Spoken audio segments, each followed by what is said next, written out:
Title: Arm's Length. Written by Groveling Stray Dog. There is nothing quite so beautiful as a person at peace. At least, that's what he thought. And that was exactly why he would not approach you. It was his assumption, and he was bereft of any train of thought to disagree with such a notion, that his presence brought nothing but chaos and pain. And if there was one thing he wished to save you from, it was pain. He was content to steal glances at you from over the rim of his sunglasses. Gin thought differently. His hackles rose when her eyes flicked over to meet his. Her expression screwed up in a manner that was reserved exclusively for taunting him. Her hip bumped purposely against his own.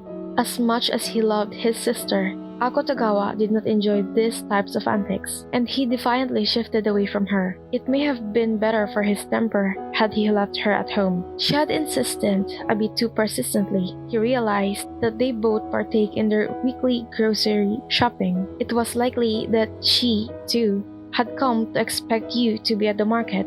Somehow, your shopping schedule had come to coincide with that of the siblings. Akutagawa couldn't decide if such a fate was smiling on him, allowing him to continue to indulge in your presence, or if the smile was more sinister, a sneer, forcing him to endure the ache in his heart with every stolen glance. "You were staring," Gin said. She took his hand and placed a fig in his palm. Akutagawa grit his teeth. He'd allowed himself to zone out, his gaze fixed directly on you. Fur curled through his cheeks and up to his forehead as he noticed, cursed the butterflies taking flight in his stomach, that you had been staring at him as well. You smiled, small and coy, at him before turning and darting towards the next aisle. He sighed. Now that you'd noticed him, he wanted to get out as soon as possible. "Let's go, Gin." "You know," she drawled. "She seemed kinda interested. Maybe you should go say hi. And maybe you should pay the day." There were few things in the world Gin could use to annoy her brother that were as harmless as this. She enjoyed the banter immensely. "Fine, but you forfeit your ability to veto the mandarins this week." A short growl curled up Akutagawa's throat as he followed Gin through the market, begrudgingly allowing her to place a small box of mandarin oranges in their basket. It was mainly their taste that bothered him, but the sickly sweet smell wafting from the box was enough to have their essence dancing on his tongue. He wouldn't go down without a fight. As the siblings passed by the meat display on their way to the cashier, he picked up a package of A4 Yokohama beef and tossed it on top of the mandarins. He wasn't a fan of the oily feeling that came with A5 beef, and while the annoyance he held for Gin's teasing still strummed dully in the back of his mind, he wouldn't make her pay for the higher grade beef when he knew they'd both enjoy it less. His annoyance had faded enough, in fact, for him to consider telling Gin he'd paid for the groceries as usual, mandarins included. His ire was quick to leave as it was to come. "Excuse me." Akutagawa stopped, his feet suddenly feeling very heavy. He forced a lump down his throat with a deep swallowing and turned around. There you were, standing behind him with one hand grasping onto the cuff of his jacket. You nervously continued, suddenly unsure of your decision. Sorry, Beside him, Gin grinned devilishly. She zoned in on a small piece of paper you had clutched against your chest. "What do we have here?" She giggled, pointing at the object and unknowingly sealing your fate.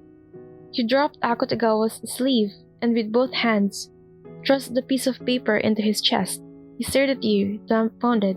You took a shaky breath and quickly explained, "It's my phone number. I thought maybe you would..." Your voice trailed off again as you lost the little nerve you'd managed to muster up. Silently, Akutagawa took the paper from your outstretched hand and read it. Sure enough, there were your name and phone number. He said your name once silently in the dead space that invaded his mind. He placed your name silently again and again and again. It was the most beautiful name he'd ever heard, and it was yours. You were relieved that he at least took the paper, and lacking the resolve to subject yourself to the situation any longer, you bowed to the pair and ran off with your groceries in hand. Later that night, Akutagawa sat with his phone in one hand and the piece of paper in the other.